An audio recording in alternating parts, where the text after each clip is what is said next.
What does ballroom dancing have to do with breakdancing? Absolutely nothing. But we live in a weird world where a ballroom dancing organization is in control of Olympic breaking. So let's dive into this weird situation, how it came to be, and the subtle ways in which dancers are getting screwed over by people who don't understand breaking. To understand how a ballroom dancing organization became the organization overseeing Olympic breaking, we have to talk about how the Olympics work. The Olympics is controlled and organized by the IOC, or the International Olympic Committee. They want to have an International Sport Federation, or ISF, organize the sport for them. But nobody has created an International Sport Federation for breaking. Why, you might ask? Well, a lot of it is because most dancers don't want their art form to become a sport. They like seeing cool stuff, and the sports model would get in the way of that because it would limit creativity. A sport implies more objective judging, and that judging would get in the way of weird new stuff emerging. Also, the only reason to participate in Olympic breaking is to make a living from dance or to win a medal, and that's just unattainable for most dancers, so most dancers just don't care about it. However, there are a few dancers and event promoters who do want to see breaking in the Olympics. They quickly realize that it's easier for them to partner with an existing international sports federation than it is to create a new one from scratch. And that's where the ballroom dancing people come in. So let's talk about the Olympic journey for the ballroom world. Like breaking, most ballroom dancers don't care much for the Olympics or turning their dance into a sport. Despite that, the people running the ballroom dance organization really wanted to get ballroom dancing into the Olympics. So they started using the word sport everywhere to make it clear that it's not a dance, but a dance sport. So the International Council of Amateur Dancers changed their name to International Dance Sport Federation and changed it again to its current name, World Dance Sport Federation, WDSF to be short. Did I already mention that it's a dance sport? So the first step was to get the IOC to recognize the organization as the leading organization for their sport. By 1997, they finally got full recognition by the IOC. However, the IOC told them that they would prefer it if all of dance sport was united under a single organization. So, the WDSF embarked on a strategy of getting rid of other organizations. Over time, they became the premier organization for amateur ballroom dancing. Now, at the time, WDSF handled all of the amateurs, while the WDC handled all of the professionals. And so began a decades long blood feud between the two organizations. A ballroom dancing civil war, basically. The organizations forced dancers to pick sides. Dancers could dance in one side's ballroom events, but not both. One couple was banhammered from WDSF events for 8 years because they participated in the wrong events. Another couple protested the WDSF by wearing a yellow sash while dancing. They were escorted out of the building. So yeah, there's crazy drama going on in the ballroom dancing world, and that drama even made it into the newspapers. This was terrible for dancers' careers, and it just shows that the Federation didn't care much for the sport or its dancers. One of the WDSF officials responsible for that, Shantae, is now running all of WDSF. So how did this all work out for the WDSF? So the WDSF applied to have dance sport added to the Tokyo Olympics. In 2010, it was announced that dance sport was one of the first sports to be rejected out of the 26 sports that applied. One professional put it, 20 years of policy making and tinkering by the WDSF so that they could get there. Not only has it drastically changed the format, the ethics, and shaken the very soul of our beautiful art, but it's deeply divided our world. For what? To get leapfrogged by bowling. So personally, for me and myself, I never knew that you could burn somebody hard by bringing up bowling. But a sick burn is a sick burn. Many people would have given up on the Olympics, but not the WDSF. It pitched breakdancing to the IOC and managed to get their interest. So they decided to trial breaking at the Youth Olympic Games in 2018. It's one of the smaller Olympics related events that they use to gather data and to figure out whether or not it's a good idea to add a new sport into the main Olympics. What probably happened is that they overestimated interest in breaking as an Olympic sport because people were sharing clips of breaking at the Youth Olympic Games. Because nobody cares about the Youth Olympic Games, breaking looked better than the other sports because it was the least ignored. However, we know now that people don't really like watching sport breaking. The WDSF's Breaking for Gold YouTube channel has only 5.6k subscribers compared to 89.6k for Olympic skateboarding. But more on that later. Because the IOC didn't know any of this at the time, They were excited about breaking and decided to rush it into the 2024 Paris Olympics. There's one small problem with their plan. Breaking was never a real sport. Nobody has done it before. The WDSF certainly didn't have any experience organizing breaking events, but the IOC decided to add it to Paris 2024, and so a lot of money started flowing into sport breaking. That money is where the WDSF's power comes from. If somebody stands up to the WDSF, they will simply be replaced by somebody else who needs to pay rent and to eat food. Part 2. Making Power Moves. B-Boy Storm, real name Niels Robitsky, and another guy, DJ Renegade, were the two individuals who came up with the judging system that the WDSF used for most of its events. When they had a falling out with the WDSF, they learned things the hard way. Storm's side of the story is on his Facebook and Instagram. He realized too late that the WDSF can do what it wants because the WDSF doesn't actually have to answer to the dancers or the community that they're supposed to serve. Storm boiled it down to this. Through the Olympic endeavor and their dance sport affiliates, the four most powerful people in breaking are from ballroom and Latin and do not care about our dance culture. Nowadays, Storm and Renegade are pretty much done with the WDSF as they have allowed their judging licenses to expire. This means that they will not be doing any judging work for WDSF sanctioned events. Storm has described the power struggles that happened before he left the WDSF. When the breaking community had concerns, Storm and many other members of the breaking community tried to start talks with the WDSF through a joint letter. According to Storm, the WDSF made a power move and took in the one person that didn't sign the letter. He was added to the WDSF's Presidium, which is their highest leadership level. B-Boy Bojin is now in charge along with other dancers and event promoters from the breaking world. The WDSF website lists those 8 people. Aslan has replaced Storm and now works on the WDSF breaking judging system. It turns out that dancers are quite expendable because the WDSF can easily find a replacement for the guy who created the original judging system. History repeats itself, I guess. When ballroom dancers protested against the WDSF limiting their freedom to dance, they were kicked out of the building. And when breakers had concerns with the direction that the WDSF was heading, the WDSF had no problems cutting ties with a well-respected legend in the b-boy community. Part 3. Arranged marriages are weird. Let's talk about the bizarre arranged marriage between street dance and ballroom dancing. Breakers simply don't dance in ballrooms, and the two dance worlds have never collided in the past.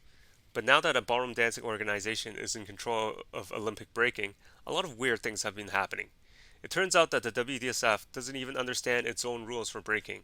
The written rules do not allow for breakers to use burns, which are gestures that are used to tell your opponent that my moves are better than yours. The rulebook gives an example of misbehavior. A competitor makes a lead gesture at their opponent during a round. The rulebook is clearly against burns, especially those involving lewd gestures. But when it comes to enforcing those rules, the breaking people hired by the WDSF intentionally don't do that. Here's a clip of Lucy Sky doing a burn in competition. He's humping his opponent's head to degrade the guy. The commentator states, Again, I'm not sure, I think that with this judging system, there's some things with gestures. And so I'm not sure how the judges will take the gesture, though. The commentator is B-Girl Candy, and she went through the training program for WDSF judging. She has judged multiple WDSF breaking events in the past. Even she's a little unclear about the rules. And the different judge, B-Boy Intact from Russia, is quoted on the Olympics.com website saying that the judges won't be enforcing the rules on burns. The judges basically have the power to rewrite the rulebook by not enforcing the official rules. It's pretty ironic because the rules about burns are less clear in the sport than it is outside of the sport. That's why I wouldn't take WDSF breaking as a sport seriously. The boomers at WDSF may not necessarily understand that dancers are doing burns at their competitions. The lewd gestures are not what they want because most Olympic sponsors don't want to be associated with dancers throwing their pee-pee at someone's mouth. Now, to be fair to breaking culture, burns have a different meaning because so many dancers casually throw out burns like candy during Halloween. Here's a clip of B-Girl Candy being on the receiving end of a cock serve, where one dancer throws a pee-pee at their opponent's mouth area to say, my moves are better than yours, suck it. B-girls, or female breakers, obviously don't have a pee-pee, but a few of them will use that burn anyways. It's for the entertainment value, right? Just listen to this crowd. So usually burns don't mean much, and the opponent won't take offense at it. At the end of this battle, both sides show sportsmanship and hug each other. Burns have become pretty normalized in the scene, so usually they don't have the original meaning. That being said, most dancers would be fine with the pee-pee throwing going away in Olympic breaking. It's kind of embarrassing to throw your pee-pee everywhere in front of normal people. The breaking community gets that. So it definitely looks like that there isn't much oversight going on by the WDSF. The judging system is another hot mess. When the WDSF was trying to make ballroom dancing into a dance sport, they changed the judging system to be more objective. This make a big change to the aesthetics of the dance. Here's one blogger criticizing the WDSF style, pointing out how the new aesthetic involves the dancers over-exaggerating their movements and the woman leaning too much to the point that she's sideways. I don't understand ballroom dance, but apparently not everybody is a fan of that aesthetic. Now, if you read the WDSF rulebook for breaking, you might think that the WDSF is trying to make breaking more objective, just like they did for ballroom. You might think that they've implemented a more objective scoring system. However, in practice, the details of the scores for each category aren't shown anywhere. They used to publish those category scores on the and8.dance website, but they stopped doing it. So one of the problems with the original scoring system is that the judges would contradict each other all the time, even for the physicality category that should be the least subjective. So for the categories scores you see on screen, these judges are contradicting each other because they're saying that one dancer has much better physicality than the other, and vice versa. That might be why the category scores are no longer being posted at and8.dance. And as far as the audience goes, all they see is a simple judging system where the judge picks the winner of each round without explanation. The audience would have no idea that there's supposed to be an objective scoring system underneath it all. The WDSF even hired a deaf judge who can't hear the music. The WDSF should know that the guy's deaf because his dance crew, Ill Abilities, performed at a WDSF event. The performance's message is that people with disabilities can break, which is a great message. The deaf dancer is a great ambassador for breaking. But if you want dance sport to be taken seriously, you should probably hire the deaf dancer into the right position. The WDSF policies clearly state that their judges must be physically fit, including vision and hearing. The WDSF is trying to make dance sport a thing, but it's like they decided to hire people from the breaking community that aren't on the same page as they are. Part 4. The IOC is the final boss. Let's talk about the International Olympic Committee's role in all of this. They've created a massive system that's horrible for athletes as well as human rights. They say that they don't want the Olympics to be political, but they pretend that Taiwan is not an independent country. Like, what the heck? Like, Taiwan is its own country, and it shouldn't be called Chinese Taipei in the Olympics. Shame on the IOC, and also the WDSF, for calling Taiwan by another name. Another thing that the IOC has done is to take money away from the athletes. Most of the money flowing into the Olympics comes from sponsorships.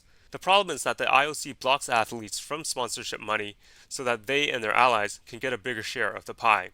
One way that they do this is by restricting the sponsorships that athletes can display on their clothing. So during the opening ceremony, the athletes are forced to be a billboard for somebody else. For example, Lululemon happened to buy the sponsorship rights for Team Canada. So during the opening ceremony, all of the Canadian athletes are forced to wear the Lululemon logo. When the athletes are actually competing, the athletes are again forced to be a billboard for somebody else. The Brazilian soccer team got in trouble because two different organizations were getting money for sponsorship rights. The Sports Federation for Brazil got money from Nike to use their logo when the athletes are on the field playing soccer. And the National Olympic Committee for Brazil got money from Peak, a Chinese clothing brand, to put the logo onto the players when they are doing ceremonies. So the Sports Federation for Soccer in Brazil got greedy and told the players to wrap the ceremony jackets around their waist. So technically the players would be following the rule about wearing the jacket with the Peak logo on it. Peak obviously wasn't happy about that loophole. That's the kind of competition that goes on behind the scenes at the Olympics. People with power are figuring out ways of making even more money. So let's talk about the athletes trying to make a living from what they do. In some sports, the individual athletes are allowed to sell part of their uniform to a sponsor. In beach volleyball, you can see that these two athletes have different sponsors, even though they're on the same team. That money fortunately goes to the individual athlete. In the Olympic skateboarding, however, they aren't allowed to sell sponsorships on their shirt. The International Sporting Federation simply didn't fight for skateboarders so that they can do that. It's one reason why skateboarders are pissed that Olympic skateboarding is being controlled by rollerbladers. It's not the only sport that's being controlled by outsiders. The problem with athletes not being able to sell sponsorships is that some sponsors are responsible for most of an athlete's earnings. Those sponsors are the reason why the athletes were able to train and compete full time for a living. But when the athlete finally gets to the Olympics, that athlete isn't allowed to work with a sponsor that helped get them to the Olympics in the first place. Their main sponsor can be cut out of the picture. For example, Monster Energy is a major sponsor in the skateboarding world, but you won't see their logo on their athletes at the Olympics. This has played out in the worst way for Olympic breaking. Here's Phil Wizard doing work for his sponsor Lululemon, and here's Phil Wizard at a breaking event where you can see his other major sponsor, Red Bull. And here's a picture of him in the lead up to the 2024 Olympics where he isn't even allowed to show either of his sponsors. He's got this homeless welfare drip going on because all of the breaking participants have to follow rules that prevent them from making sponsorship money. And it looks so bad on camera. When the skateboarders get screwed out of sponsorship money, they at least look decent on camera. But when it's the Olympic qualifiers series for breaking, we can see homeless people dance fighting each other. And really, it just visually shows the power dynamics going on. You have a role of multinational corporations all trying to buy their way into being cool and being culturally relevant so that they can make another few $1 billion. And then you have the peasants dance fighting each other for the public's entertainment. How dare they try to make a full-time living from dance? Fortunately, we don't need to support this nonsense.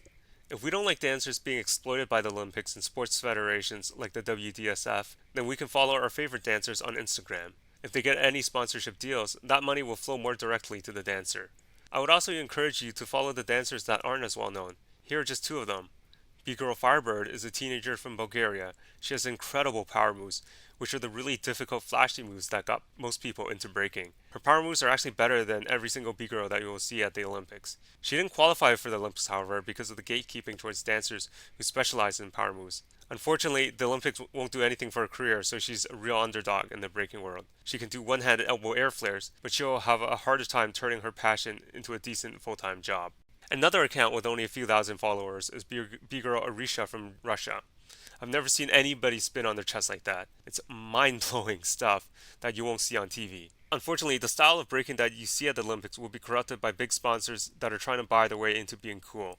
But there's nothing hip and trendy about dancers being exploited because they happen to have less power than the IOC and the WDSF. I personally won't be cheering on a system that's afraid of the word Taiwan, a system that kicked ballroom dancers out of events, a system that takes away sponsorship money from athletes. So they're not just trying to take over a dance, they're also trying to take away dancers' freedoms. So let me end this video with a simple question. At what point should we say enough is enough?